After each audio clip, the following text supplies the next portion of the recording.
नमस्कार विद्यार्थी मित्रांनो, नागेश करजगी ऑर्किड स्कूलच्या वतीने मी आदिनाथ सर्वदे आपल्या सर्वांचं मनपूर्वक स्वागत करतो। आज आपण इयत्ता 7वी मराठी या विषयामधील पाठ क्रमांक 9 चा अभ्यास करणार आहोत। पाठाचे नाव आहे वाचनाचे वेड। या पाठाच्या लेखिका आशा पाटील या आहेत। मागील सेशनमध्ये या पाठाचा पूर्वार्ध आपण पाहिलेला आहे। आज याच पाठाचा उत्तरार्ध समजून घेणार आहोत। चला तर मग सुरुवात करूयात। पान नंबर 32 वर परिच्छेद क्रमांक 2। आता तिने एक पान घेतले, त्या पानावर कथेचे नाव आणि त्या कथेत काय सांगितले आहे ते थोडक्यात लिहिले। बघता बघता तिचे पान भरले होते। ती पळतच आईकडे गेली आणि तिने आईला ते पान दाखवले। वाचलेली कथा लक्षात राहण्यासाठी सोनालीच्या आईने सोनालीला कथेचा सारांश लिहिण्यास सांगितले। सुरुवातीला सोनालीला हे काम खूप सोपे वाटले, परंतु एक दोन कथा त्या कथेचा सारांश लिहिल्यानंतर सोनालीला पुढच्या कथेत नेमकं काय दिलेलं आहे हे आठवेच ना। मग ती परत आईकडे जाते आणि आईला सांगते की हे पुस्तक मी पुन्हा वाचून काढते। आणि मग सोनाली कथेचं पुस्तक पुन्हा एकदा व्यवस्थित वाचून काढते आणि मग वाचून झाल्यावर एक कोरं पान घेते। त्या पानावर कथेचं नाव आणि त्या कथेत काय लिहिले आहे, काय सांगितले आहे हे थोडक्यात लिहिते। बघता बघता तिचे पान भरून जाते। मग ती पळतच आईकडे जाते आणि आईला उत्साहाने ते पान दाखवते। आईला ते सारे पाहून तिचे खूप कौतुक वाटते। आईने तिचे घरातल्या साऱ्यांपुढे कौतुक केल्यामुळे तिचा आनंद गगनात मावत नव्हता। आपल्या मुलीने अवांतर वाचन केलं, त्याचबरोबर संपूर्ण कथेचा सारांश लिहिला। सारांश लिहिता येत नाही म्हटल्यावर परत त्या कथेचं वाचन केलं। हा सगळा प्रकार पाहून सोनालीच्या आईला सुद्धा सोनालीचं कौतुक वाटू लागलं, तिचा अभिमान वाटू लागला। आणि मग त्या घरातल्या इतर कुटुंबातील सदस्यांपुढे सोनालीचं कौतुक करतात। घरामध्ये आजी आजोबा, काका काकू, बाबा, त्याचबरोबर मोठा भाऊ हे सर्वजण उपस्थित असतात। या सर्वांसमोर आई सोनालीचं कौतुक करते। आईने घरातल्या साऱ्यांपुढे आपलं कौतुक केले म्हटल्यावर सोनालीला सुद्धा खूप छान वाटतं, तिला खूप आनंद होतो आणि तिचा तो आनंद गगनात मावत नसतो। शाळेत गेल्यानंतर तिने आपण काल आईला काय आणि कशी मदत केली ते सांगितले आणि सोबत एक कथाही ऐकवली। दुसऱ्या दिवशी शाळेत गेल्यावर सोनालीने काल आपण सुट्टीच्या दिवशी घरी आईला काय मदत केली, कशी मदत केली हे सगळ्यांना सांगितले। बाईंना, त्याचबरोबर वर्गातील आपल्या मित्र मैत्रिणींना सोनालीने सर्व वृत्तांत सांगितला। तिने आजपर्यंत कधीच अवांतर वाचन केले नव्हते। तिच्यातला हा आमूलाग्र बदल सर्वांना आनंद देणारा होता। बघा, म्हणजे यापूर्वी सोनालीने कधीच अवांतर वाचन केलेलं नसतं, पण आईला मदत करण्याच्या उद्देशानं ती अवांतर वाचन करते। त्याचबरोबर कथेच्या पुस्तकातील ज्या काही 10 कथा असतात त्या संपूर्ण वाचून काढते त्यांचा सारांश लिहून काढते. हा सगळा प्रकार ऐकून शाळेतल्या तिच्या सर्व मित्रमैत्रिणींनासुद्धा खूप आनंद होतो. बाईंनासुद्धा खूप कौतुक वाटतं तिचं. तिच्यामध्ये हा जो काही आमूलाग्र बदल झालेला आहे, हा बदल सगळ्यांनाच आनंद देणारा असतो.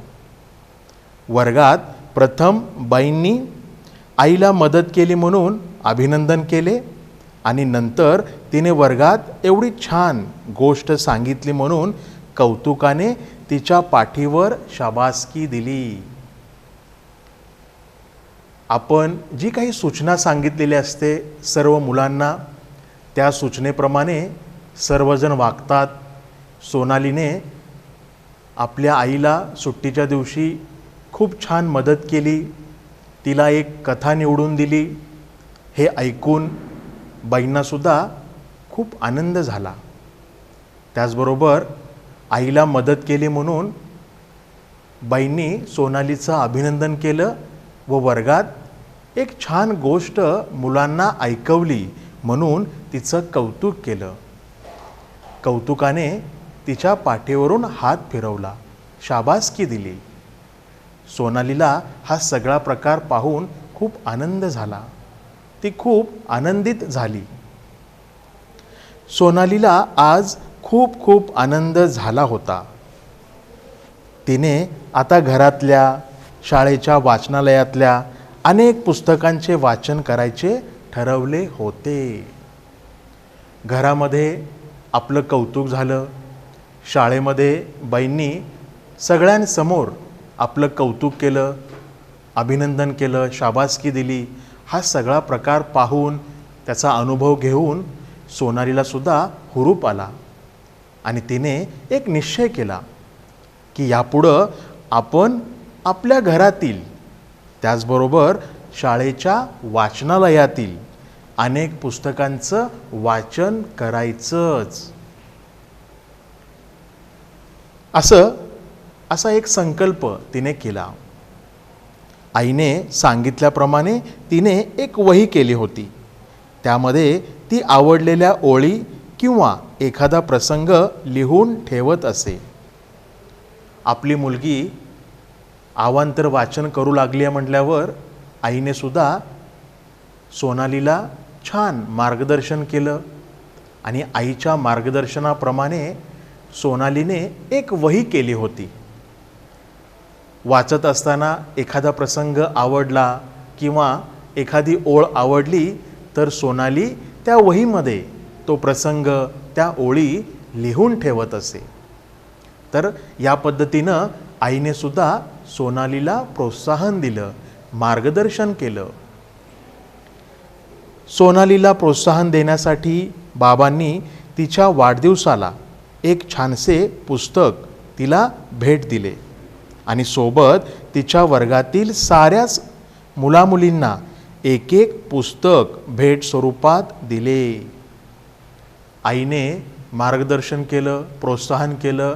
त्याचबरोबर सोनालीच्या बाबांनी तिच्या वाढदिवसाला एक छानसं पुस्तक तिला भेट म्हणून दिलं आणि एवढ्यावरच ते थांबले नाहीत, तर तिच्या सर्व मित्र मैत्रिणींना एक एक पुस्तक भेट स्वरूपात दिलं. सोनालीला आता पुस्तक वाचत जा असे सांगण्याची गरजच उरली नव्हती. बघा, कारण सोनाली अवांतर वाचन करू लागली होती. अवांतर वाचनाची तिला गोडी लागली होती.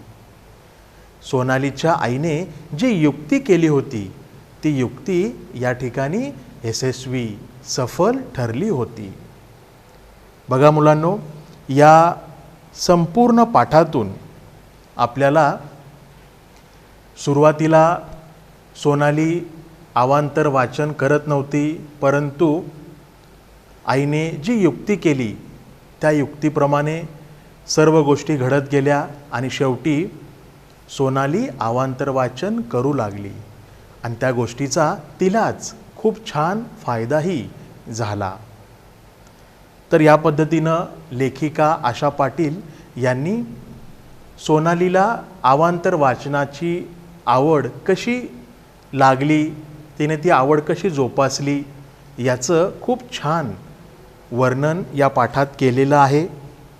त्याचबरोबर मुलांनो, वाचन केल्याने आपलं मन समृद्ध होतं, जगाची माहिती व ज्ञान यांचा संग्रह वाढतो.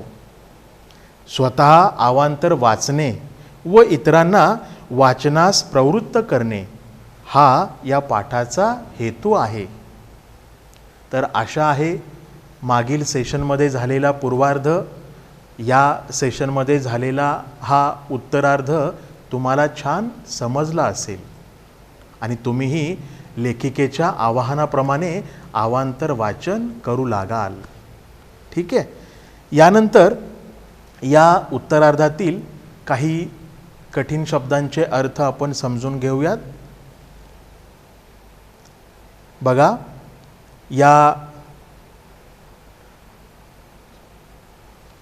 पाठाच्या खाली काही शब्दार्थ दिलेले आहेत. मन वळवणे म्हणजे तयार करणे, उद्युक्त करणे. नवल वाटणे म्हणजे आश्चर्य वाटणे.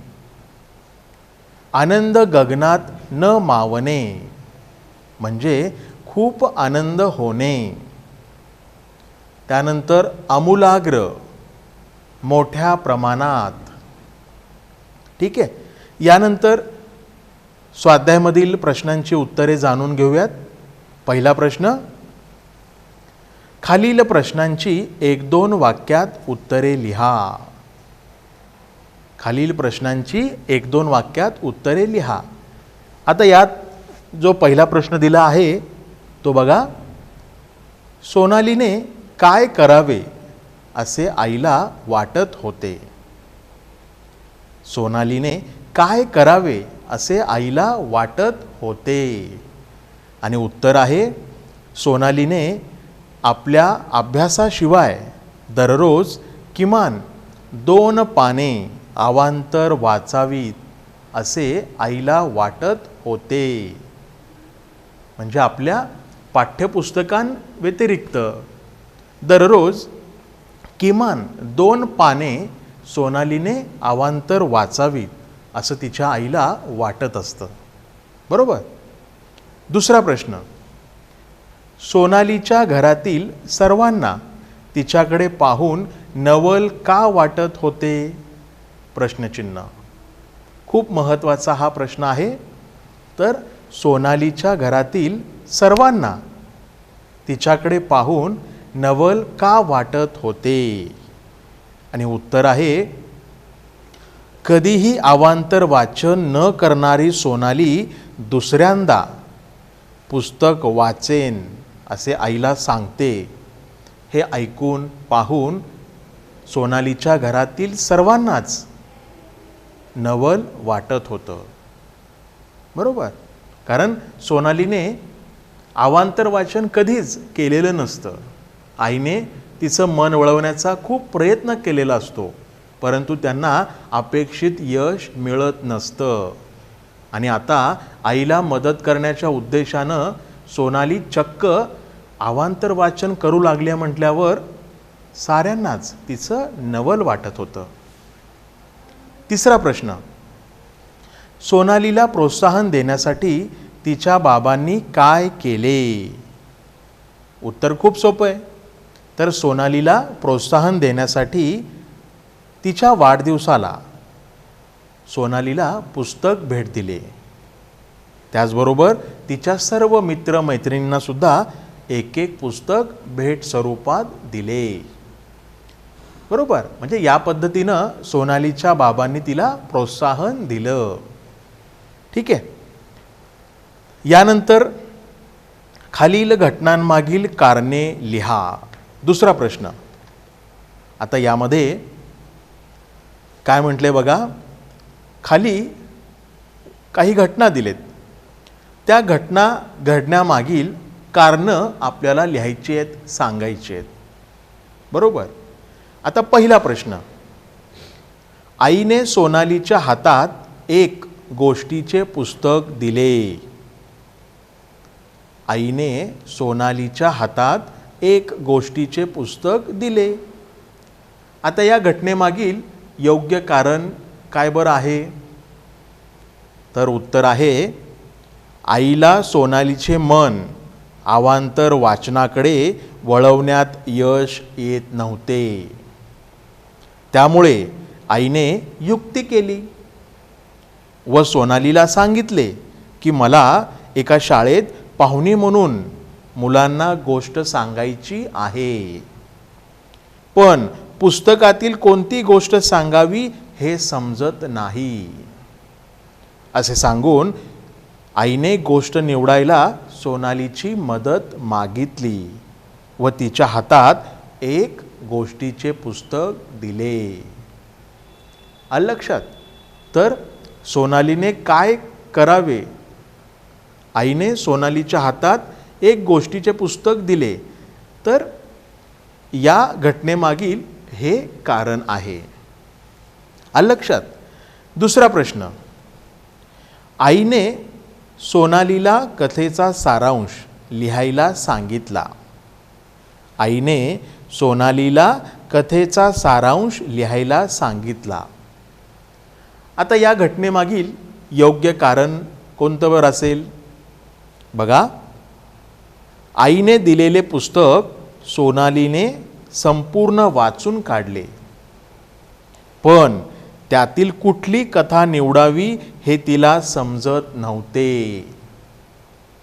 तिने ही समस्या आईला सांगितली. सोनालीला वाचनाची गोडी निर्माण होत आहे हे पाहून आईने तिला कथेचा सारांश लिहायला सांगितला. यामुळे सोनालीला वाचलेली गोष्ट समजण्यास व लक्षात राहण्यास खूप मदत झाली. बरोबर? म्हणजे आईने सोनालीला कथेचा सारांश लिहायला सांगितला. तर हे या घटनेमागील कारण आहे. ठीक आहे. तिसरा प्रश्न, सोनालीला आता पुस्तक वाचत जा असे सांगण्याची गरज उरली नव्हती. खूप महत्त्वाचा हा प्रश्न आहे. सोनालीला आता पुस्तके वाचत जा असे सांगण्याची गरज उरली नाही, कारण आईने केलेल्या युक्तीमुळे सोनालीला अवांतर वाचनाची गोडी निर्माण झाली. तिने घरातल्या, शाळेच्या वाचनालयातल्या अनेक पुस्तकांचे वाचन करायचे ठरवले होते. तसेच एक नोंदवही सुद्धा केली होती. त्यामध्ये ती आवडलेल्या ओळी किंवा एखादा प्रसंग लिहून ठेवत असे. त्यामुळे सोनालीला आता पुस्तक वाचत जा असे सांगण्याची गरज उरली नव्हती. आलं लक्षात? तर या पद्धतीनं या घटनांमागील कारणे आपल्याला लिहायची आहेत, सांगायची आहेत. तिसरा प्रश्न, खालील आकृती पूर्ण करा. खालील आकृती पूर्ण करा. आता या ठिकाणी एक प्रश्न विचारलेला आहे आणि त्या प्रश्नाच्या बाजूला 4 चौकटी दिलेल्या आहेत. त्या चौकटींमध्ये आपल्याला पेन्सिलीच्या साहाय्याने उत्तर लिहायचं आहे. ठीक आहे? बघा बरं प्रश्न, मुलांचे अवांतर वाचना व्यतिरिक्त मैत्री असणारे घटक. या प्रश्नाचं उत्तर खूप सोपं आहे. काय म्हटले? तर मुलांचे अवांतर वाचना व्यतिरिक्त मैत्री असणारे घटक.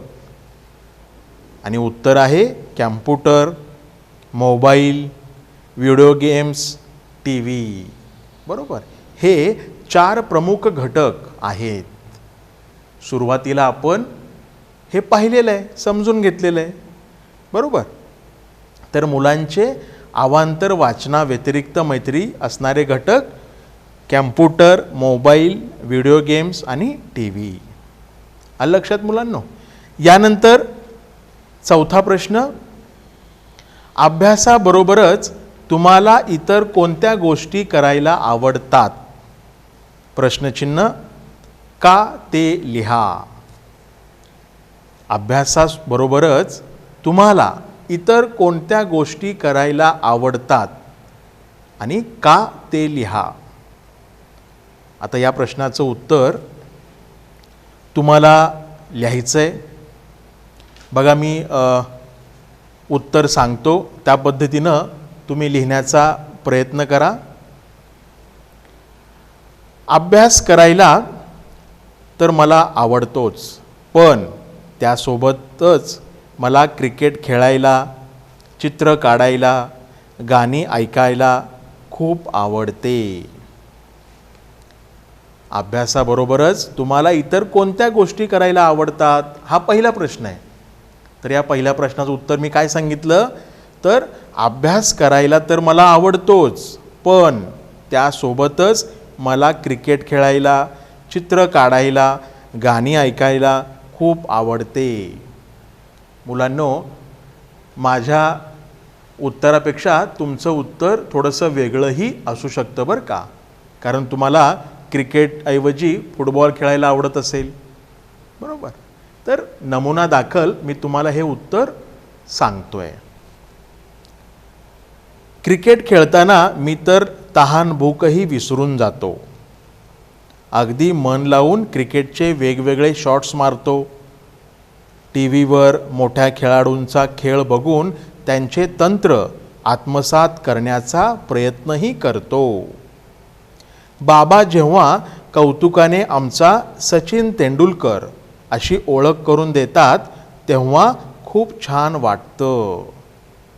क्रिकेटशिवाय मला चित्र काढायला, खास करून निसर्ग चित्र काढायला, त्यात विविध रंग भरायला फार आवडते.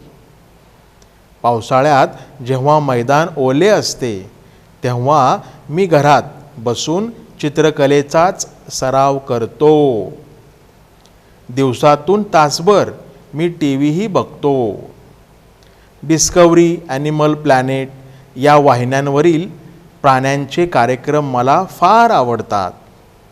मी बातम्याही रोज पाहतो आणि वर्तमानपत्रही रोज वाचतो. यामुळे माझे सामान्य ज्ञान पक्के झाले आहे. शाळेत होणाऱ्या विविध स्पर्धांमध्ये मला नेहमीच बक्षिसे मिळतात. याचा मला खरंच अभिमान आहे.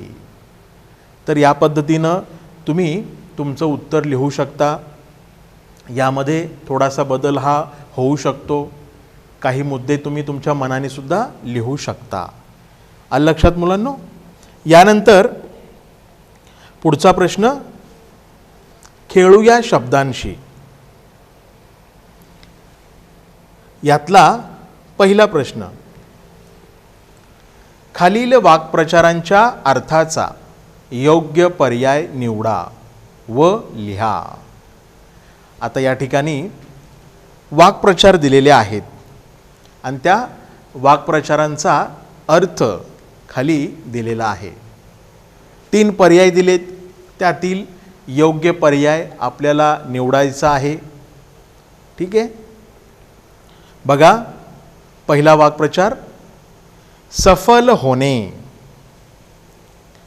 सफल होणे या वाक्प्रचाराचा अर्थ, यासाठी 3 पर्याय दिलेत. पहिला पर्याय, यशासाठी झटणे. दुसरा पर्याय, यशस्वी होणे. आणि तिसरा पर्याय, अपयश येणे. आता या 3 पैकी योग्य पर्याय कोणता बरं आहे? सफल होणे म्हणजेच यशस्वी होणे. आलं लक्षात? पेन्सिलीच्या साहाय्याने तुम्ही टिकमार्क करा. त्यानंतर दुसरा प्रश्न, नोंदी करणे. या वाक्प्रचाराचा अर्थ आणि 3 पर्याय बघा. पहिला पर्याय, लिहून ठेवणे. दुसरा पर्याय, नोंदवही लिहिणे.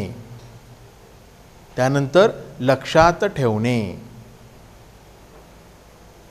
लिहून ठेवणे, नोंदवही लिहिणे, लक्षात ठेवणे. यापैकी योग्य पर्याय आहे लिहून ठेवणे. पहिला पर्याय. नोंदी करणे म्हणजे लिहून ठेवणे. ठीक आहे. तिसरा प्रश्न. आनंद गगनात न मावणे. आनंद गगनात न मावणे. पहिला पर्याय आनंद वाहून जाणे, दुःखी होणे, खूप आनंद होणे. तर योग्य पर्याय आहे खूप आनंद होणे. बरोबर. आनंद गगनात न मावणे म्हणजे खूप आनंद होणे. पुढचा प्रश्न. नवल वाटणे. पर्याय आहेत आश्चर्य वाटणे, खूप आनंद होणे, नाराज होणे. तर योग्य पर्याय आहे आश्चर्य वाटणे. आलं लक्षात. नवल वाटणे म्हणजे आश्चर्य वाटणे. तर या पद्धतीनं वाक्प्रचारांचा अर्थ आपल्याला लिहायचा आहे, निवडायचा आहे. पुढचा प्रश्न. खालील शब्दांचा वाक्यात उपयोग करा. खालील शब्दांचा वाक्यात उपयोग करा. आता या ठिकाणी 3 शब्द दिलेत. या 3 शब्दांचा वाक्यात उपयोग करायचा आहे. पहिला शब्द आहे आमूलाग्र, दुसरा शब्द आहे शाबासकी आणि तिसरा शब्द आहे अवांतर. तर या 3 शब्दांचा आपल्याला वाक्यात उपयोग करायचा आहे. ठीक आहे. बघा पहिला शब्द आमूलाग्र. आमूलाग्र म्हणजे मोठ्या प्रमाणात. बरोबर. आता या शब्दाचा वाक्यात उपयोग करायचा आहे, म्हणजे एक वाक्य तयार करायचं आहे. बघा मी सांगतो. चेतनच्या अभ्यासाच्या सवयीमध्ये आमूलाग्र बदल झाला. चेतनच्या अभ्यासाच्या सवयीमध्ये आमूलाग्र बदल झाला. तर या पद्धतीनं या शब्दांचा वाक्यात उपयोग करायचा आहे आणि छोटी छोटी वाक्य बनवायची आहेत. ठीक आहे. दुसरा शब्द शाबासकी. आता या शब्दाचा वाक्यात उपयोग करायचा आहे. बंडूने उत्तम गुण मिळवल्याने आजोबांनी बंडूला शाबासकी दिली. बंडूने उत्तम गुण मिळवल्याने आजोबांनी बंडूला शाबासकी दिली. ठीक आहे. तिसरा शब्द अवांतर. जो अवांतर वाचन करतो त्याचे ज्ञान वाढते. जो अवांतर वाचन करतो त्याचे ज्ञान वाढते. ठीक आहे. तर याप्रमाणे या शब्दांचा वाक्यात उपयोग करायचा आहे. पुढचा प्रश्न. खालील शब्दांचे समानार्थी शब्द चौकटीतून शोधून लिहा. आता या ठिकाणी 5 शब्द दिलेत. या 5 शब्दांचे समानार्थी शब्द खालील चौकटीतून शोधून लिहा म्हटले. बघा पहिला शब्द बक्षीस. या शब्दाचा समानार्थी शब्द आहे पारितोषिक. बक्षीस म्हणजे पारितोषिक. बरोबर. दुसरा शब्द यश. यश म्हणजे सांगा बर. विजय. बरोबर. यश विजय. तिसरा शब्द आहे गोष्ट म्हणजे कथा. त्यानंतर मदत, सहाय्य. आलं लक्षात. मदत म्हणजेच सहाय्य. आणि शेवटचा शब्द आहे आवड म्हणजे रस. ठीक आहे मुलांनो. तर या पद्धतीनं आपल्याला खालील शब्दांचे समानार्थी शब्द चौकटीतून शोधून लिहायचे आहेत आणि समोर दिलेल्या रिकाम्या जागी ते लिहायचे आहेत. ठीक आहे. तर बघा मुलांनो, आज आपण पाठ क्रमांक 9 वाचनाचे वेड या पाठाचा उत्तरार्ध पाहिला, समजून घेतला.